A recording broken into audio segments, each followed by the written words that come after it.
오늘 성탄절 메시지를 이렇게 준비하는데 어릴 적에 그 성탄절 일은 내가 이렇게 생각이 떠오르고 있습니다. 저희 동네는 시골 동네이기 때문에요. 볼만한 이런 것이 거의 없었습니다. 근데 지금도 돌이켜보면 기다렸던 게 있었어요. 저뿐 아니라 동네 같은 또래들이 하나는 명절을 이렇게 참 이렇게 기다렸고요.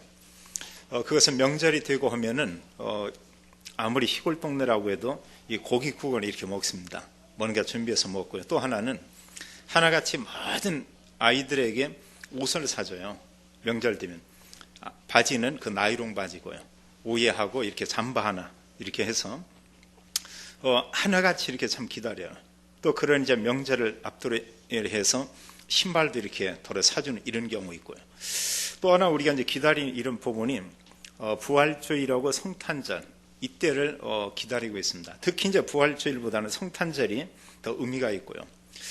다른 게 아니고 어릴 때 성탄절 이렇게 되면은 어제죠. 성탄절 전야 밤 전야에 이제 뭔가를 이렇게 준비해가지고 발표를 한다고요. 발표하는데 그런 부분들이 많이 기억이 나는 것 같아요. 그 시간을 길게 돼서요. 1시간에서 한 2시간 가까이 막 여러 가지를 발표하죠. 이렇게 율동도 하고요. 또 찬양을 부르기도 하고. 그런 기억들이 참 이렇게 많이 생생하고 그래요. 또 하나 이제 어릴 때 보면은 무엇보다도 우리 애들은 이 먹는 거고 있습니다. 매년 교회에서 어려워도 떡국을 끓여가지고 마음껏 이렇게 먹이고 있어요. 그래서 성탄절을 하면은 이제 모든 애들이요. 교회 안 가는 아이들도 그날 다 옵니다. 오고 우리가 교회 가자고 하는데 뭐라고 하냐. 교회 가면은 떡국 준다고 얘기를 해요. 그럼 애들 오는 거 있죠. 거기다 또 하나 덧붙이는 게 있어요. 교회 오늘 가면은 과자도 주고, 그래 선물도 주고 한다고. 그래 교회에서 정말 그랬거든요. 과자 한 봉다리 주고요. 또 뭔가 이렇게 선물, 어느 때는 필통을 주는 경우도 있고요. 연필통이죠. 그런가 하면 또 뭔가를 이렇게 적은 거지만 이렇게 주고 있습니다. 그런 기억들이 참 그러면서 성탄절을 하면은 개인적으로 참 좋게 느껴지고 그래요. 근데 지금 와서 이렇게 지난 날을 참 이렇게 돌이켜 보면은 그러면서 참 중요한 부분을 이렇게 놓치는 것 같아요. 그게 정확한 그리스도의 이 복음이요. 막연한 이런 복음을 우리가 들었습니다. 예수님이 땅에 오시고 예수님이 우리의 죄를 위해서, 인간의 죄를 위해서 죽으시고 부활했고 믿으면 구원받는다. 근데 여기에서 이제 어느 부분이냐면 교사나 아니면 부모나 또 교회에 여러 이 선생님들이 있지만 개인에게 복음을 전해서 예수님 믿으면 너는 구원받는다. 예수님 믿는다고 하면 하나님의 자녀다. 우리가 요즘 얘기하는 구원의 확신이죠. 이런 얘기는 단 한 번도 들어본 적이 없어요. 예수 믿으면 구원받아 천국 가고 안 믿으면 지옥 가고 수도 없이 들은 얘기죠. 이런 내용을. 또 예수님 믿는다고 할 때 뭘 믿는 건가? 믿으면 어떤 축복이 있는가? 이제 이 복음의 내용을 거의 듣지 못했죠. 제 나이 또래가 참 이렇게 많았습니다. 선비하고 우리 또래 바로 1년 후배만 하면 거의 한 30명이 이렇게 됐어요. 적은 게 아니고 참 이렇게 많죠. 시골 동네예요. 이런데 지금 와서 돌이켜보면 대부분의 다 교회를 안 다녀요. 거의 한 30명 되는 이런 사람이 우리 또래가 남자만 12명이 됐어요. 여자 빼놓고요. 이런데 저만 교회 다니고 있습니다. 그럼 어릴 때 12명은 다 교회 다녔다니까요. 이 애들이. 그 중에 하나는 중2 된 애 있고요. 불과 10몇 명인데 교도소를 몇 번 들어갔다 나왔다. 이런 애들도 몇이 있고요. 또 그런가 하면 그 중에 하나, 10몇 명 중에 하나가 친구를 또 죽인 또 이런 경우도 있고요. 그러니까 이게 시골 동네 이러고 있지만 이게 작은 게 아니잖아요. 그들이 정말 예수가 그리스도인 이 복음, 오늘날 우리가 알고 있는 이 복음을 듣고 그들이 정말로 구원의 확신을 가졌다고 하면 지금 어떠했을까? 그들이 정말로 복음을 아는데도 교회를 떠났을까? 아니면 교회에 다니면서 이들이 중직자가 되어 있을까? 나름대로 이런저런 많은 생각을 해봅니다. 저 말고는 예수 믿는 애들이 없어요. 이만큼 우리가 정확한 정확한 복음을 알리고 전달하는 게 얼마나 중요한지 모르죠. 제가 며칠 전에 주일에 설교하면서 그런 얘기했습니다. 어느 분이 너무 갈급해가지고요. 교회도 오랫동안 다니고 그런데 교회에 가는데도 뭔가 답답하고요. 분명히 뭔가 있을 텐데 본인이 찾은 것 진짜 진리가 뭔가 정말로 하나님 있는가 이런 질문을 많이 한 거예요. 하는데 너무 답답하니까요. 나중에 가는 게 남묘랑개교 여기도 어느 정도 갔고요.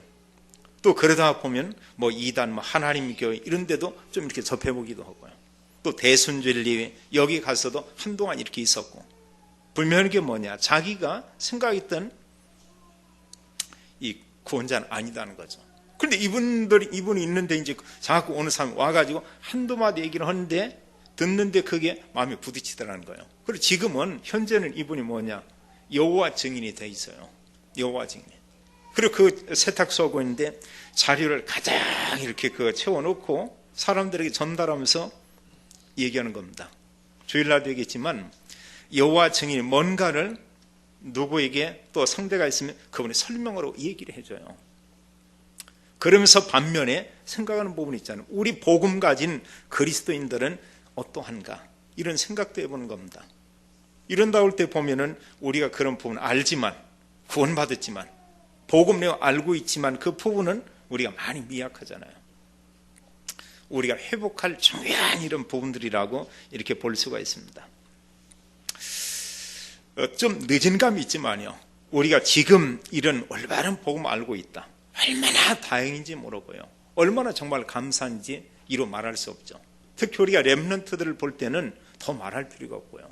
저 같은 경우는 렘넌트 시기 중고등학교 때는 교회를 아예 안 다니고 있습니다. 전혀 한 번도 가본 적이 없어요. 그 교회 어떤 예배 모임이 아예 없으니까요. 아예 없으니까. 근데 지금 렘넌트 이런 시기에 예수 그리스도의 복음을 정확히 알고 구원받은 확신이 있고 또 복음 전해야 되는 게 얼마나 중요한가를 알고 있다. 이게 작은 게 아니죠. 얼마나 중요하고 얼마나 큰 축복인지 참 이루 말할 수 없죠. 우리가 구원받았는데도요. 구원받은 그 감사, 감격, 이게 없다. 이러고 오면 작은 문제가 아니죠. 우리가 그것만큼은 정말 우리가 회복을 해야 돼요. 우리가 지난 주일에 성탄절 메시지를 우리가 들었습니다. 성탄절과 전도자의 삶. 한마디로 뭐냐? 예수 그리스도의 복음을 우리가 우리의 삶을 통해서 누리며 다른 사람에게 우리가 전달해야 되지 않냐. 지금 이 메시지입니다. 그러면서 우리가 어제 밤에도 우리가 말씀을 드렸어요. 성탄 전야에 메시아를 기다린 소수의 사람들. 많은 사람이 아니었습니다. 예수님이 유대 땅 베들레헴에 탄생한 소문이 예루살렘 전체에 이렇게 퍼졌어요. 그 당시의 임금인 헤롯 왕도 그 사실을 알고 있었죠. 근데 실제로 성경에 보게 되면 예수님 탄생한 그 사실을 알고 주님께 가서 주님을 만나고 경배한 사람은 불과 소수의 이런 사람이었습니다. 성경에 보면 몇몇 사람들을 이렇게 얘기하고 있어요. 예수님께서 성전에 이제 8일 만에 할례하기 위해서 갔을 때도 그 누구도 경배한 자가 거의 없죠. 그 시간에 성전에 온 시몬, 그 성전에서 금식하며 기도하면서 메시아 올 것을 사모하고 반드시 메시아를 보기 전에는 내가 죽지 않는다. 이런 믿음을 가진 여선지자 안나, 밤에 양을 치고 있던 목자, 그 위에 거의 대부분은 예수님이 그리스도다. 대부분에 모르고 있었죠. 오늘 우리는 이 말씀 그 제목처럼요. 모든 문제 해답으로 오신 그 그리스도. 우리가 이 말씀을 통해서 하나님이 우리에게 주시는 언약을 함께 우리가 붙잡는 시간을 갖도록 하겠습니다. 그렇다면 먼저 첫 번째로요. 우리가 성탄절을 맞이해서 모든 문제를 해결하시는 분은 그리스도다. 이런 제목을 가지고 우리가 말씀을 듣습니다. 먼저는 그걸 우리 마음에 담고요. 그래서 첫 번째 우리가 기억할 건 그러면 모든 문제를 해결한 분이 그리스도라고 하면 우리가 중요한 건 그리스도가 어떤 분인가를 우리가 바로 아는 게 중요하죠. 그냥 막연히 아는 경우 있습니다. 예수 그리스도 이런 얘기하는 경우 있죠. 그 내용은 전혀 생각하지 않는 경우 있죠. 많은 분들이 보면 예수님 믿는다고 합니다. 그럼 예수님 무엇을 믿습니까 하면은 사람들이 화내는 사람들 많아요. 심지어는 예수님이 우리 죄를 위해서 죽으시고 부활했는데 정말 예수님 믿음으로 죄사함 받았습니까? 이러고 하면 그걸 또 싫어하는 기독교인도 있습니다. 오히려 보면은 초신자에 비해서 좀 직분이 있는 사람들이 싸나운 사람도 많아요. 이렇게 가서 이렇게 만나고 하면은 막 믿는다, 내가 막 집사인데, 내가 막 권사인데 하면서 막 그 쫓아내다시피 하면서 이렇게 밀어내는 사람이 있습니다. 어느 때 보면은 나오면서 많은 생각이 기분 나쁜 게 아니고 그 순간 저분이 정말로 예수가 그리스도인 복음을 알고 있을까? 이런 질문을 거듭 해보는 겁니다. 정말로 예수 그리스도를 믿고 구원받고 죄사함 받고 하나님 자녀가 됐다고 하면 저렇게 할 수 있을까? 어느 경우에는 또 들어가서 얘기하는 경우 실은 우리가 이단이 아니고 복음 전하는 그 목사다. 목사고 뭐고 가라는 거예요. 나는 예수 믿고 교회 다니고 오니까. 이쯤 되면은 얼마나 그 싸난 거예요, 보면. 그게 성령 충만이고 뭡니까? 제가 볼 때는 그 분명히 아니거든요. 그러면서 참 저분이 진짜 그리스도를 통해서 하나님 만나고 구원받았을까? 이런 질문은 계속 이렇게 하게 돼요. 그럼 우리가 첫 번째로 생각할 게 뭐냐면 예수님이 그리스도가 과연 누구신가? 성경은 분명히 인간을 구원할 메시아를 보내겠다고 했습니다. 그게 신약의 표현 헬라어로 바리냐 그리스도죠. 그럼 그리스도 그분은 어떤 분인가? 오늘 성경에 말씀하기를 11절에 그랬습니다. 오늘 다윗의 동네에 너희를 위하여 구주가 나셨으니 곧 그리스도 주시니라. 정말 여기에 말씀하고 있는 그리스도 그분은 어떤 분인가? 우리가 이미 알고 있지만 성경은 그렇게 말하고 있습니다. 그리스도는 누구냐? 하나님이라고 했어요. 하나님이시라고 했습니다. 하나님이신 그분께서 인간의 몸을 입고 오시는데 그분이 그리스도다. 그럼 여기서 또 하나 우리가 질문할 수 있습니다. 그러면 그리스도로 이 땅에 오신 그분은 과연 누구신가? 성경은 이것을 말씀하고 있는데 그분이 바로 예수님이다. 이렇게 말하고 있죠. 그래서 그리스도께서 인간을 구원하기 위해서 이 땅에 오셨다. 이건 정말 놀라운 거죠. 우리가 알지만 그리스도가 아니면 인간의 문제는 영원히 해결되지 않죠. 그런데 그리스도 그분이 오셔야만 인간이 구원을 받게 되죠. 그래서 성경은 두 번째로 그리스도 그분이 이 땅에 오신 것을 잘 설명하고 있습니다. 성경은 뭐라고 표현하고 있냐? 하나님이 인간의 몸을 입으시고 이 땅에 오셨다. 이렇게 말하고 있습니다. 그럼 마태복음 1장 18절에는 성령으로 잉태된 것이 나타났다. 이렇게 말하고 있어요. 성령이 하나님이잖아요. 이사야 7장 14절에도 말씀하기를 보라 처녀가 잉태하여 아들을 낳을 것이요 그 이름을 임마누엘이라 하리라. 우리가 뜻을 알잖아요. 하나님이 우리와 함께 계시다. 하나님이 여인의 몸을 통해 이 땅에 오신 것입니다. 그럼 여기서 우리가 중요한 것은 또 질문해야 돼요. 왜 그리스도 그분이 이 땅에 오셨는가? 오신 그 날이 참 중요하긴 한데요. 그리스도 그분이 분명히 오시고 있습니다. 오셨는데 우리가 날을 모르잖아요. 그래 한 날을 정해서 하나님께 영광 돌리고요. 우리를 구원하기 위해서 오신 그리스도를 우리가 기념하는데 그날을 우리가 성탄절이라고 합니다. 실은 12월 25일 날 예수님 왔냐? 대답할 사람 아무도 없어요. 그럼 분명한 것은 뭐냐면 예수 그리스도 그분께서 이 땅에 오셨다는 것입니다. 이것만 우리가 믿잖아요. 그것만은 사실이고요. 성경은 이 사실을 우리에게 말하고 있죠. 요한복음 1장 1절에 태초에 말씀이 계셨다고 했고 이 말씀은 하나님이라고 했습니다. 1장 14절은 하나님이신 그분이 인간의 몸을 입고 이 땅에 오셨는데 우리가 그 영광을 보니 아버지의 독생자의 영광이요 은혜와 진리가 충만하더라. 많은 믿음의 사람과 증인들이 봤는데 그 예수님을 보면서 말하기를 하나님 바로 그분이시다 이렇게 증거하고 있죠. 그럼 그리스도께서 이 땅에 오셔서 하신 일이 과연 뭐냐는 거예요. 성경은 여러 부분에 말씀하기를 인간을 구원할 메시아 그리스도 오시면 반드시 한 번 죽어야 된다고 이렇게 말씀하고 있죠. 고린도전서 15장 3절 4절에 말씀합니다. 성경대로 그리스도께서 우리 죄를 위하여 죽으시고 장사 지낸 바 되었다가 성경대로 3일 만에 사흘 만에 다시 살아나사, 이렇게 말하고 있죠. 성경대로 죽으셨고 하나님 말씀대로 다시 주님께서 부활하셨다. 성경은 그걸 얘기하고 있죠. 단 한 번의 그 죽으심.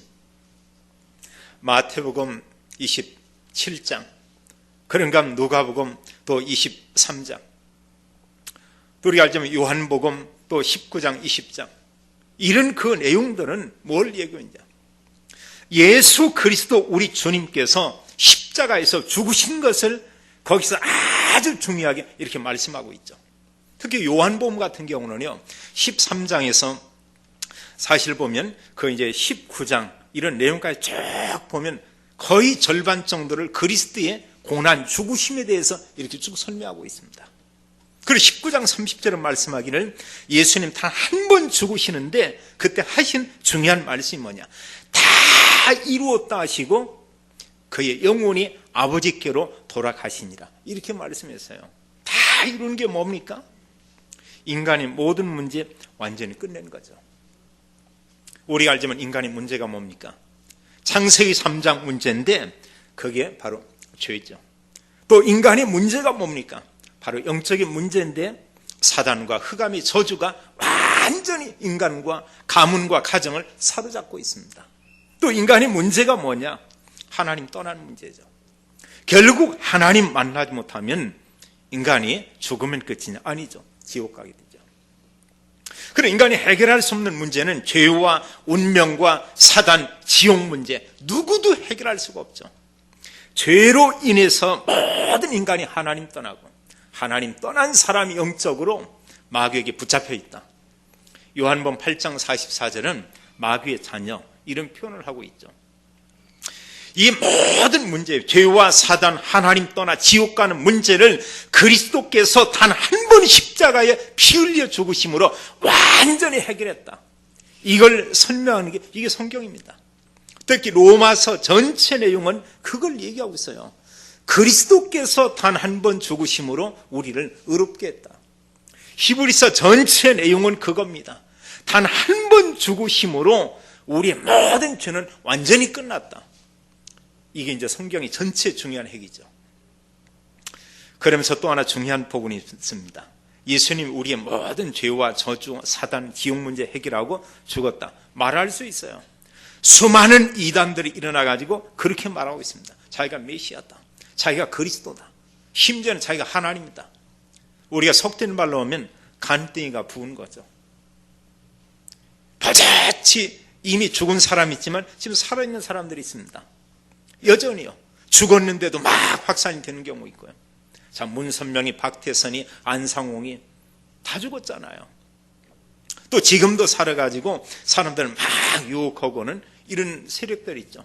박명호, 엘리야 복음선교원 이런데 자기가 하나님이고 자기가 구세주고, 그건 제가 보니까 아주 못된 녀석이요. 보면은 아주 수준 자체가 완전히 보면은 강아지 수준인 겁니다. 또 그런 정도가 지금도 막 교회를 막 공격하고 있는 이만희, 과천에 시작하고 있는 이게 막 세력을 뻗치고 오면서 얼마나 겁없이 덤비고 오는지 큰 교회도 그냥 파고들고 덤비고 옵니다. 심지어는 전도자들 모여 집회하는 이런 데도 어느 때는 쫙 깔려가지고 그들을 또 이렇게 미혹하기도 하고 그래요. 이게 작은 문제가 아니죠. 작은 문제가. 교주가 죽었지만 여전히 보면 세력을 뻗치고 있는 안상홍 증인이 하나님의 교회 이런 부분, 그게 정말로 그리스도 아니잖아요. 그리스도라는 증거로 네 번째 그리스도, 그분이 부활했다는 사실이에요. 정말로 십자가에 죽으시고 3일 만에 부활한 이런 사건이 없다면 그건 전부 가짜죠. 그게 사이비요, 그게 이단이요, 그게 적그리스도요, 그게 교인을 회방하는 이 시대의 악한 존재들이고 옵니다. 우리는 알고 있어야 돼요. 교회가 잠잠하면 이단들이 일어나요. 보면은요. 시대마다 보게 되면 교회가 분열하고 막 교회가 나약해지고 싸우고 이럴 때는 전쟁이 터졌습니다. 근데 지금 전쟁 나면 안 되잖아요. 지금 불교라는 이런 단체에서 종자연 이런 걸 만들어가지고 기독교를 본격적으로 공격합니다. 그럼 저건 또 뭔 소리냐 그 보면은. 길자연이라는 목사님은 있는데 훌륭한 목사님. 근데 종자연은 도대체 뭐냐. 우리가 이러죠. 종교자유연합회 이걸 만들겠습니다. 누가 불교에서요. 그 뒤에는 몇몇 이런 교수들이 뭔가를 만들어 공격하고 하면서 이 기독교를 계속 공략하는 거예요. 그들이 쭉 보니까 자기들 얘기로 그런 얘기한답니다. 기독교에 비해서 불교 신자가 많다고 자기들이 주장을 한대요. 많고 적은 건 제가 잘 모르겠어요. 근데 뭔가 실제로 사회에 영향을 주고 또 뭔가 어느 위치에 있으면은 자기가 기독교인이라 하면서 이렇게 행세를 하는 이런 사람을 보니까 그런 위치에서 뭔가 자신을 드러내는 사람은 그래도 기독교인들이 더 많다는 거죠. 그리고 불교인들 중에도 뭔가 일태가에 성공한 사람인데 이게 왜 그런 거냐. 근데 기독교인들은 뭐가 그렇게 막 당당하니 그 자기 자신을 드러내고 내가 막 장로다 내가 누구 이런 얘기를 왜 하냐는 거예요.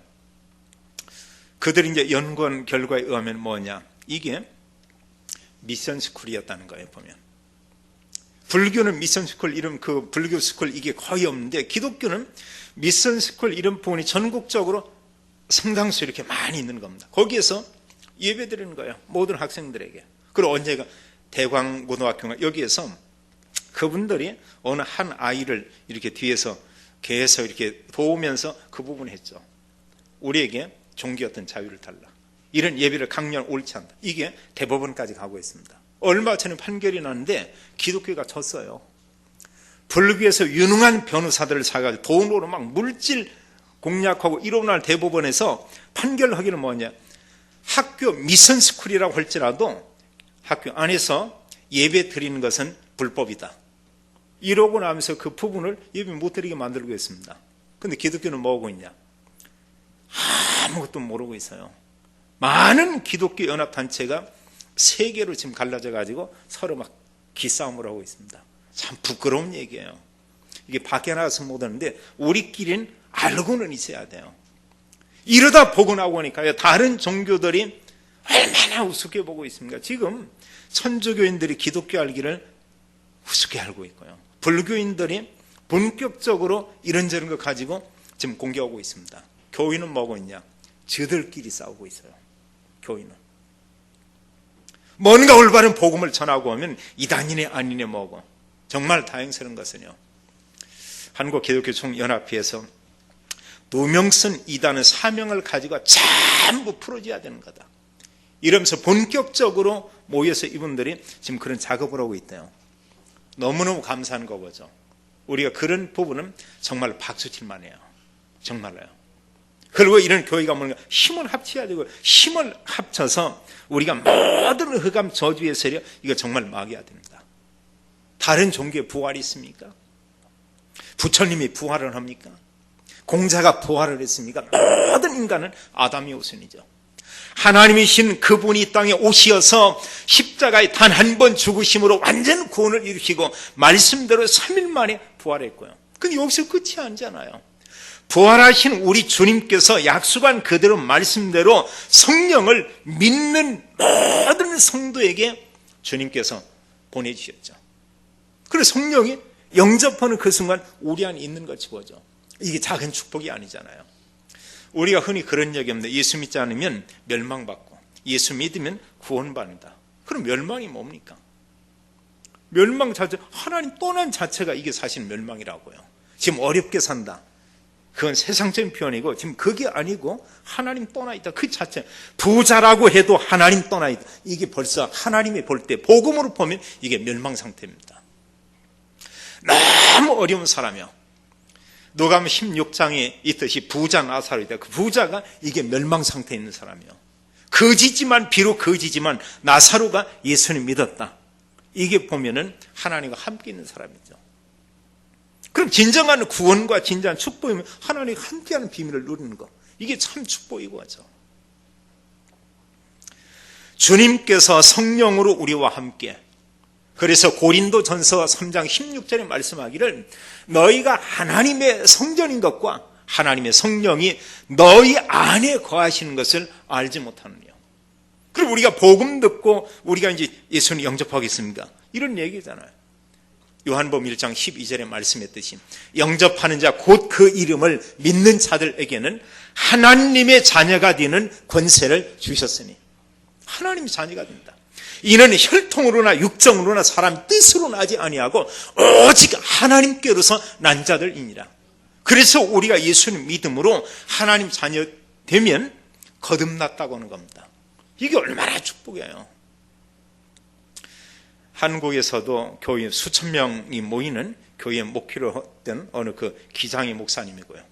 군에서도 군종감인가, 그럼 그 제가 알기로 중령, 대령 이런 급 될 거예요. 이렇게 있거든요. 이분이 공부를 더하기 위해서 미국에 갔습니다. 정암흑의 목사님인데요. 가서 뭔가 예배를 드리는데 큰 교회, 적은 교회에 가고 있는데 이런 설교를 하고 나서 목사님 나오면서 인사하면서 한 번에 악수를 하더래요. 거듭났습니까? 거듭났습니까? 이 목사님이 알잖아요. 거듭났다는 얘기가 뭔가요? 근데 본인은 대답할 수가 없었다고 합니다. 큰 교회 목사였고요. 또 군에서도 수천, 그 많은 사람들 앞에 늘 말씀 전하던 설교자고요. 미국 유학 가서 공부를 더 좀 하고 한국에서 훌륭한 목사가 되기 위해서 갔는데, 적은 교회에 갔는데 설교 끝난 후에 거듭났습니까? 거듭났으면 당신은 하나님의 자녀입니다. 당신은 형제입니다. 이 목사는 뒤로 들여서 맨 마지막에 만나는데 형제는 거듭났습니까? 대답 못했다고 그래요. 그 다음 주에 가서 그 목사님 만나 상담을 하고 복음을 듣는 가운데 영접하고 그 순간 본인은 구원의 확신을 가졌다고 그래요. 그러면서 이분이 그 뒤에 결단하고 이게 중요한 거구나. 정말 한 분 한 분에게 복음을 전하고 확인하고 영접하는 게 너무너무 중요하구나. 모르겠어요. 지금 그 목사님 계시나. 전에 할렐루야 교회 이제 김상봉 목사님 그 얘기하더라고요. 서울대를 졸업하고 유학하고 가서 막 지금 공부하고 있는데 그러다가 자기가 진짜 구원이 뭔가 복음을 듣고 예수님 영접했대요. 그래서 자기 공부하던 전공을 바꾸고 신학을 공부해서 이제 그 목회자가 되고 온 겁니다. 이분도 뭐냐, 모든 만난 사람에게 묻는 게 정말로 구원받은 확신이 있습니까? 예수님 믿음으로 정말 죄사함 받았습니까?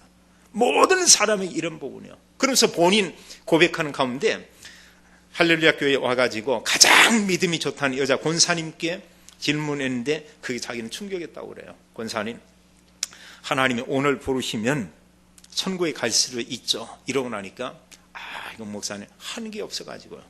또 이 정도가 아니고 목사님 죄 지는 게 많아가지고요. 이런 얘기들 하는. 그러니까 이분이 뭐냐면 그 권사님 안 믿는, 정말 믿는다니까. 예수님 우리 죄를 위해 죽으시고 부활한 걸 믿고 있으면 믿는데 목사님 볼 때 이 권사님이 구원의 확신이 없구나. 교회에 거기 오자마자 6개월 동안 구원 설교만 했대요.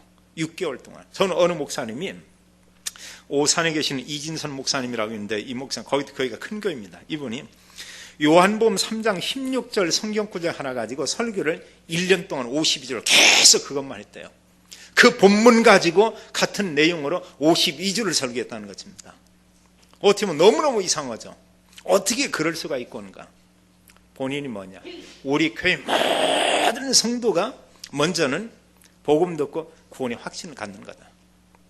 그리고 정말 이 복음을 듣고 그리스도가 알고 보면 다구나. 이런 부분을요. 근데 나중에 시간이 지나면서 모든 분들이 이제는 한 달 정도 하고 이제는 다른 본문 가지고 다른 설교할까 이랬더니 모든 분들이 목사님 허든 설교 그거 그대로 해주기 바랍니다. 그럼 다음 주에 뭐 하죠? 그 설교 또 1년을 했대요. 어떻게 보면 참 대단하죠. 보면. 그리고 본인 나름대로 목회를 수십 년 해오면서 뭔가를 보고 오는 거예요. 뭔가를. 우리 교회에 정말 필요한 말씀과 메시지 이게 정말 뭐냐? 이런 부분이에요. 성령께서 우리 안에 계시면서 결국은 구원받은 성도는 이 땅에 영원히 사냐 이게 아니고 하나님 나라 천국에서 영원히 살게 되고죠. 그런가 하면 믿지 않는 불신자는 죽음 이후에 이 땅에 나그네 삶을 마치게 되고 하면은 영원히 사는 영원한 본향이 있는데 불신자는 지옥에서 영원히 고통 가운데 있게 되고 하죠. 얼마나 고통스러우면 그 표현하고 있잖아요. 나사로 그 손끝에 물 한 방울 찍어서 그 내 혀를 서늘하게 해달라. 한 방울 찍어서 한들 서늘하겠습니까? 오죽하면. 두 번째로요. 그렇다면 우리가 누릴, 하나님의 자녀가 누릴 그리스도의 그 언약, 하나님의 자녀가 누릴 그리스도의 언약, 이러면서 제가 가로하고 뭐라고 하냐, 전도자의 삶 1, 제가 이러고 있습니다. 우리가 이 전도자의 삶 이런 가운데서는 두 개로 이해를 했어요. 하나는 뭐냐, 나가 전도하는 행위도 전도자의 삶. 그러나 그 이전에 아주 중요한 부분이 있죠. 그리스도의 언약을 우리가 누리는 이 부분이 겁니다. 그리고 이 누린, 여기서 모든 게 다 그는 이게 누림이 없는 상태 현장 나가고 온다. 한계 부딪히고요. 잘못하면 시험 들게 되고요. 그리고 전도하면은 뭔가 그런 부분에 이렇게 막 반감이 생기고 이러고 하죠. 중요한 것은 정말 그리스도가 다구나 이런 부분을 뭔가 이걸 우리가 맛보아야 돼요.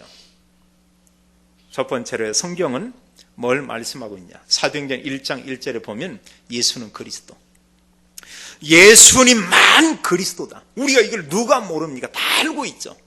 정말 우리가 안다고 하면 이 그리스도의 중요한 그 본질적인 의미가 그게 뭡니까?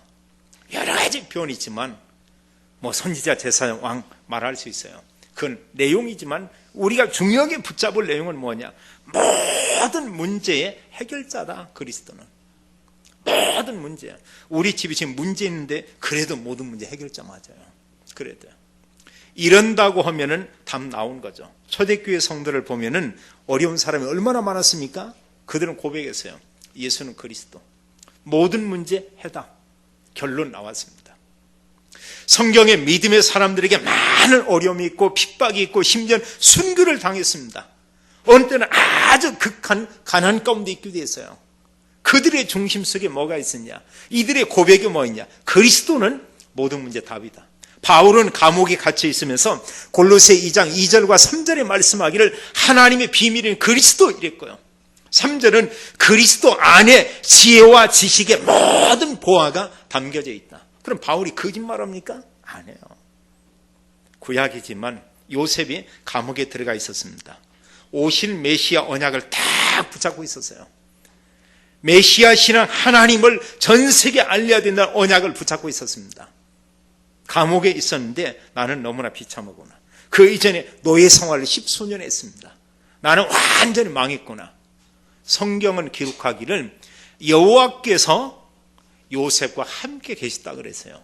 더 중요한 것은 요셉이 그걸 알고 있었습니다.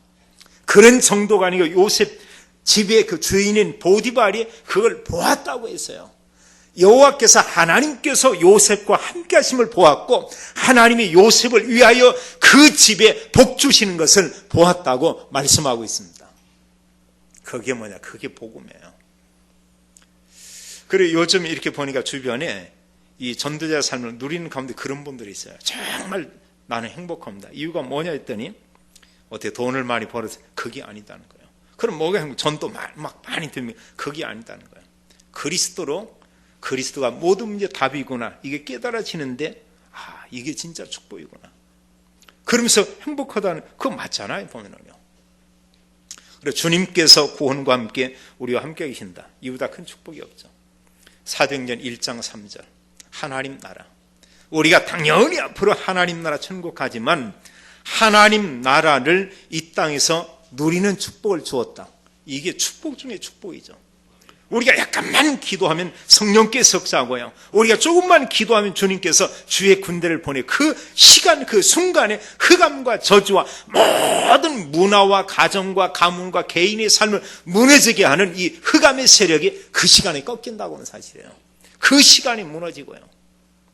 얼마 전에 공청회를 했는데 이 목사님 가서 이제 여러 한기총 어른들, 여러 사람들 모인 데서 신학자들 얘기를 쭉 했는데 지금 한기총 회장이 얘기를 듣더니 눈물 난다고 하더라는 거예요. 이렇게 훌륭한 사역을 하고 이렇게 중요한 복음도 하는데 누가 이런 그 누명을 씌우고 하면서 이러고 있냐고. 자기는 정말 눈물 난다는 거예요. 거기에 참년 어른들 중에 우셨던 분들이 몇 분 계시고 돼요.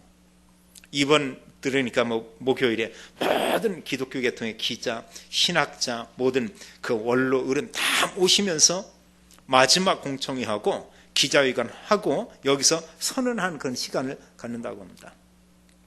이렇게 올바른 복음 가지고 한국교회에 영향을 주고 이런 교회를 끼우고 일을 하고 있는데 이게 어찌된 일이냐 보면 어느 면을 보면 얼마나 다행스러운지 몰라요. 하나님의 주권. 우리가 이런 오해를 받았기 때문에 말씀으로 우리가 굳게 이렇게 다져지는 것이 봅니다. 그래서 하나님 이제는 때가 되니까 이제 풀어주어도 뭐냐면 타락하지 않을 줄 알고 하나님이 모든 문을 다 여시는 거예요. 마음껏 이제 뭐 군부대에서 아니면 어느 뭐 단체에서 모든 현장에서요. 또 막 방송을 통해서 마음껏 복음을 전하라고요. 너무나 감사한 일이거죠. 사도행전 1장 8절 성령 충만. 우리가 누릴 언약이 바로 이 부분입니다. 하나님은 분명히 우리에게 성령 충만을 약속했죠. 그러면 이런 축복을 우리가 누리는데 네 번째로 어떻게 누리냐? 하나님 말씀을 우리가 묵상하는데 그 말씀에 대한 의미를 찾는 게 중요하죠. 하나님 왜 이 말씀을 했냐? 이 말씀을 통해서 하는 내게 준 축복은 과연 뭐냐? 내가 붙잡을 내용은 어떤 거냐? 그러면서 이런 걸 우리가 의미를 찾고 묵상하면서 우리가 조금만 기도하면 되겠습니다. 그 시간은 우리가 가져야 돼요. 내가 말씀에 대한 이런 묵상하고 하나님 의미를 찾지 않고 기도의 삶이 없다. 그래서 사탄은 공격하잖아요. 흑암 문화는 우리 주변에 막 깊이 파고듭니다. 당장 우리가 입에 끝내고 집에 가서 TV를 딱 켠다.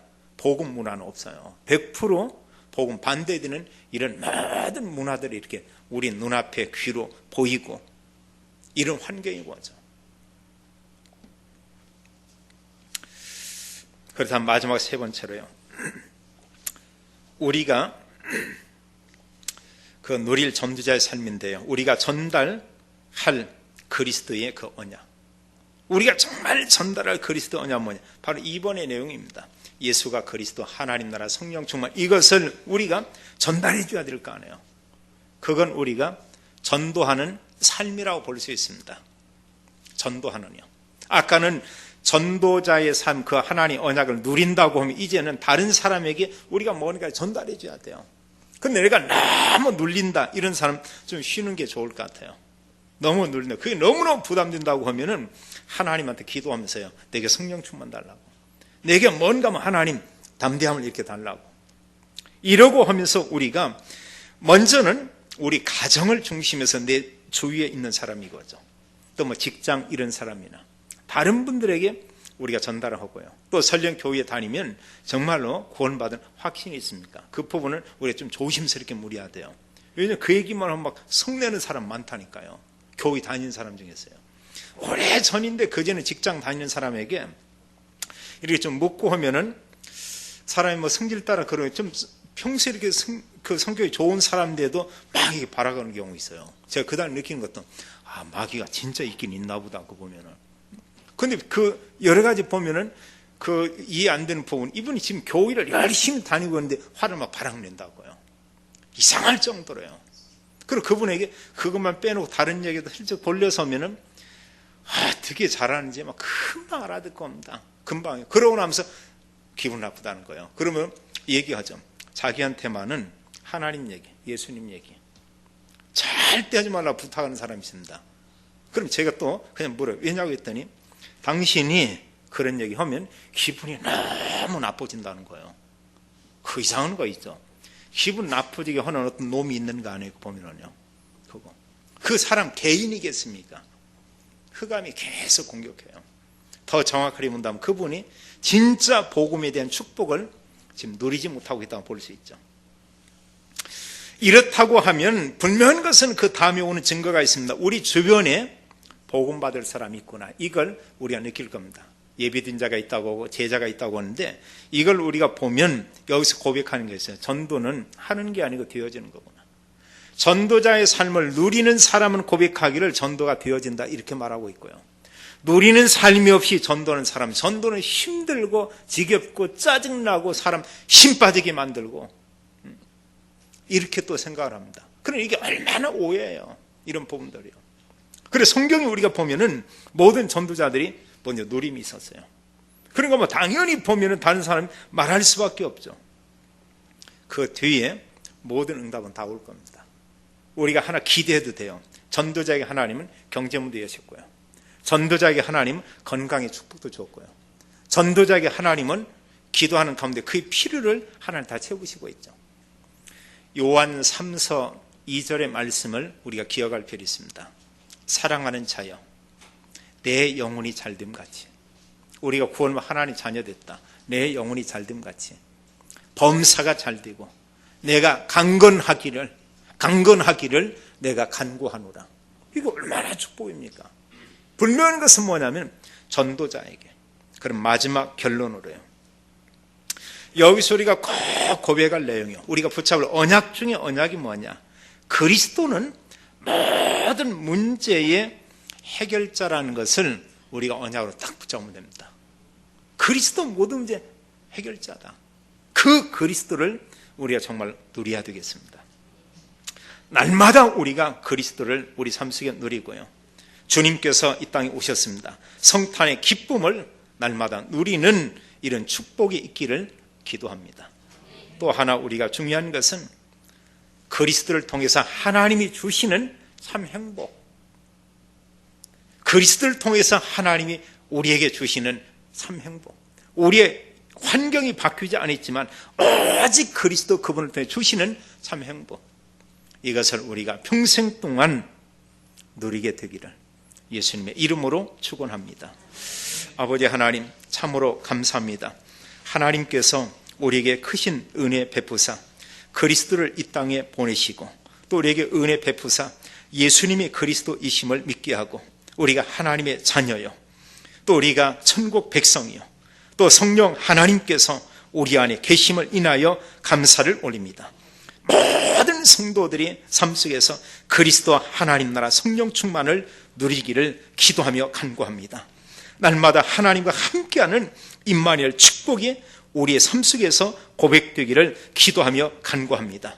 저희들의 평생의 삶 가운데 주께서 오시어 구원을 이루신 성탄의 축복을 누리게 도와주시고 또 하나님 우리의 삶을 통해서 되어지는 전도를 우리가 볼 수 있도록 은혜 베풀기 원하고 하나님 주시는 참 행복을 우리 삶 속에서 맛보며 그리스도의 이런 증인의 축복을 살도록 하나님 큰 은혜를 허락해 주옵소서.